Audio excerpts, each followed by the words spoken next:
வணக்கம். திராவிட முன்னேற்ற கழகத்தின் 20 மாவட்ட செயலாளர்கள் கூண்டோடு ராஜினாமா. நண்பர்களே, இந்த வீடியோவிற்கு ஒரே ஒரு லைக் மற்றும் சப்ஸ்கிரைப் பண்ணிருங்க. மு.க.ஸ்டாலின் அவர்கள் தற்பொழுது அதிர்ச்சி அடைந்துள்ளார். திமுக இனி ஆட்சியை கைப்பற்றுவதற்கு வாய்ப்பே கிடையாது. மக்களும் திமுகவின் உண்மையான தொண்டர்களும் ஸ்டாலினை தற்பொழுது வேண்டாம் என்ற முடிவிற்கு வந்துவிட்டார்கள். இதற்கு மிக முக்கியமான காரணம், கடந்த 5 ஆண்டுகளில் திமுக பல்வேறு பிரச்சனைகளில் ஈடுபட்டுள்ளது. அதில் மூத்த நிர்வாகியும் முன்னாள் அமைச்சர்களும் இருந்த ஒட்டுமொத்தமாக மக்களை ஏளனமாகவும் செய்தார்கள், அவமானப்படுத்தினார்கள். மக்களுக்கு தேவையான நலத்திட்ட உதவிகளை அடிப்படை மக்களுக்கு கொண்டு செல்ல முடியாதவாறு ஊழல்களையும் செய்தார்கள்.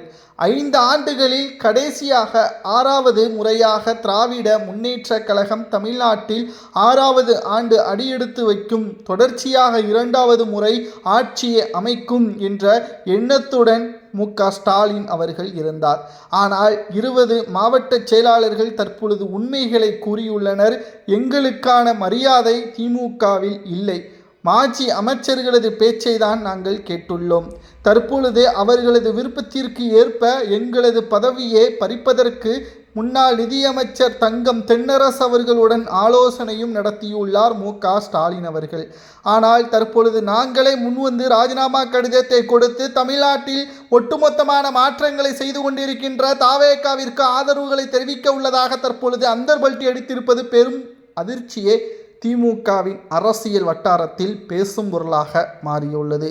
ஏனென்றால் திராவிட முன்னேற்ற கழகம் மக்களுக்கான தேவைகளை செய்திருந்தால் நிச்சயம் வெற்றி வாய்ப்பை பெற்றிருக்கும். ஆனால் உதயநிதி அவர்களை குறுகிய காலத்தில் எம்எல்ஏவாக, அமைச்சராக, துணை முதல்வராக 5 ஆண்டில் உச்சத்திற்கு பதவியை கொடுத்து மக்களின் வரிப்பணங்களை இவ்வளவு மோசமான முறையில் செலவழித்து தமிழ்நாட்டில் மிகப்பெரிய ஒரு துரோகத்தை மு.க.ஸ்டாலின் அவர்கள் செய்துவிட்டார் என்பதை திமுகவின் மிக முக்கியமான நிர்வாகிகளும் முன்னாள் மாவட்ட செயலாளர்கள் உள்ளிட்ட 20 பேர் கூண்டோடு ராஜினாமா செய்ய தயாராக விட்டார்கள்.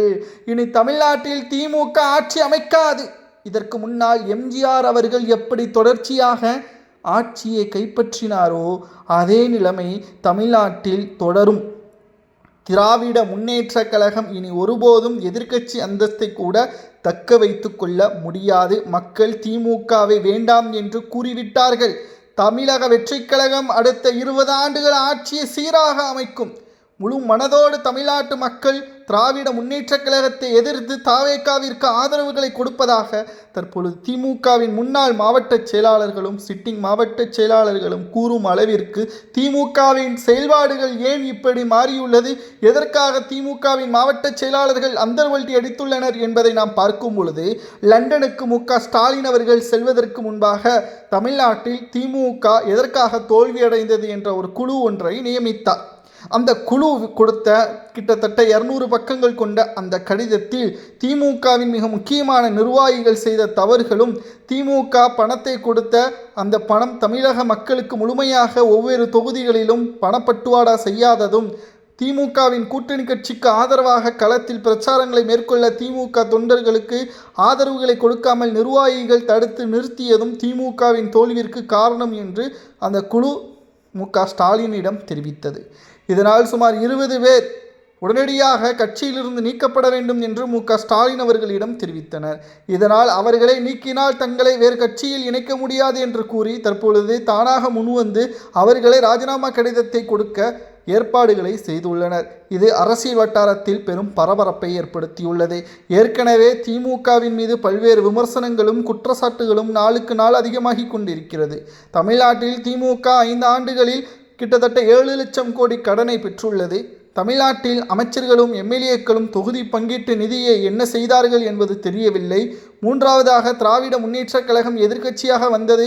உதயநிதி அவர்கள் தினந்தோறும் கண்ணீர் விட்டு விஜய் அவர்களை முதல்வராக என்னால் கூப்பிட முடியாத அளவிற்கு தமிழக மக்கள் நமக்கு துரோகம் செய்துவிட்டார்கள் என்ற ஒட்டுமொத்த விரக்தியில் இருக்கக்கூடிய உதயநிதி அவர்கள் செந்தில் பாலாஜியிடம் முறையிட்டு, செந்தில் பாலாஜி அவர்கள் தனது கரூர் கும்பலை வைத்து திமுகவின் எம்எல்ஏக்களை குதிரை பேரம் நடத்த சதித்திட்டம் போட்டு அதில் தோல்வியடைந்ததன் காரணமாக தற்பொழுது வசமாக சிக்கி காலையும் மாலையும் செந்தில் பாலாஜி திருவல்லிக்கேணி காவல் நிலையத்தில் கையெழுத்திடக்கூடிய நிலைமையும் உருவாகியுள்ளது. இப்பேற்பட்ட மிகவும் மோசமான திமுகவில் இருக்கக்கூடிய நிர்வாகிகள் தமிழ்நாட்டில் ஆளும் கட்சியாக வர முடியாது என்று உணர்ந்த பிறகுதான் தற்பொழுது 20 மாவட்ட செயலாளர்கள் அந்தர்பல்ட்டி அடித்து தானாக முன்வந்து ராஜினாமா கடிதத்தை கொடுக்க உள்ளதாக தகவல்கள் சமூக வலைதளங்களில் வைரலாக பரவி வருகிறது. திராவிட முன்னேற்ற கழகத்தை பொறுத்தளவிற்கு மக்கள் மத்தியில் திமுகவிற்கு பெயர் என்ன தெரியுமா? ஊழல்வாதிகள். இதை கூறியவர் யார் தெரியுமா? முன்னாள் அமைச்சர் ஜெயலலிதா அவர்கள்தான். அவர் இருக்கும் பொழுது திமுக சட்டசபைக்குள் ஒட்டுமொத்தமான எதிர்க்கட்சியாகவே தான் இருந்தது. 2 ஆண்டுகள் தொடர்ச்சியாக 2011ஆம் ஆண்டு முதல் 2021ஆம் ஆண்டு வரை 10 ஆண்டுகள் அரியணை ஏறவிடாமல் ஆளும் கட்சியாக அதிமுக இருந்தது.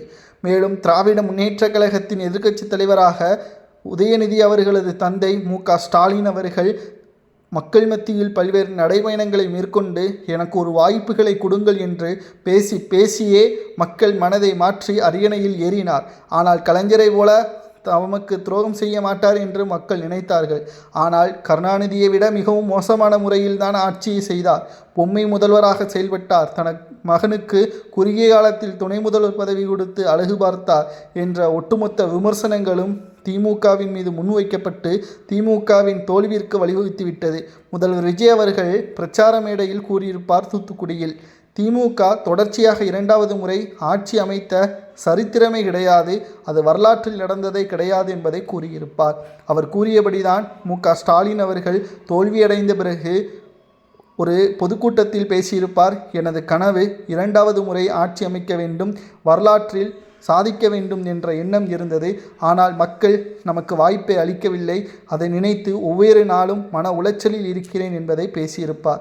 ஆனால் நாம் கேட்கக்கூடிய கேள்வி ஒன்றுதான். நீங்கள் மன உளைச்சலில் இருப்பதை விட உங்களுக்கு அதிகாரம் வழங்கப்பட்ட பொழுது தமிழ்நாட்டின் வளர்ச்சிக்காகவும் தமிழ்நாட்டின் இளைஞர்களுக்கு வேலைவாய்ப்பையும் உருவாக்கியிருந்தால் இப்பொழுது 2வது முறை நீங்களே ஆட்சியை அமைத்திருப்பீர்கள். ஆனால் செய்தது எல்லாம் ஊழல், முறைகேடு, மக்களுக்கு எதிரான விமர்சனங்களை தான் நீங்கள் செய்தீர்கள். உங்களுக்கான ஒட்டுமொத்தமான பணம் வருகிறதா, நிறுவனங்கள் கமிஷனை ஒழுங்காக கொடுக்கிறார்களா என்பதை மட்டும்தான் கவனத்தை செலுத்தினீர்களே தவிர மக்களின் வளர்ச்சிக்காக எதுவும் செய்யவில்லை என்ற குற்றச்சாட்டுகள் தான் தற்பொழுது திமுகவின் தோல்விற்கு அடித்தளமாக அமைந்தது என்ற தகவலையும் நம்மால் பார்க்க முடிகிறது. மேலும் திமுகவின் 20 மாவட்ட செயலாளர்கள் ராஜினாமா செய்வது அதிமுக மற்றும் திமுக இரு போட்டிகளுக்கிடையே தாவேகா வந்திருப்பதால் தாவேகாவிலே இவர்கள் இணைவதற்கான வாய்ப்புகள் அதிகமாக இருப்பதாக தகவல்கள் கிடைக்கப்பெற்றுள்ளது. நண்பர்களை, இதை பற்றி உங்களது கருத்துக்களை மறக்காமல் கமெண்ட் வாயிலாக கூறுங்கள். இதுபோன்ற அரசியல் செய்திகளை தெரிந்து கொள்ள ஒரே ஒரு லைக் மற்றும் சப்ஸ்கிரைப் பண்ணிருங்க. நன்றி, வணக்கம்.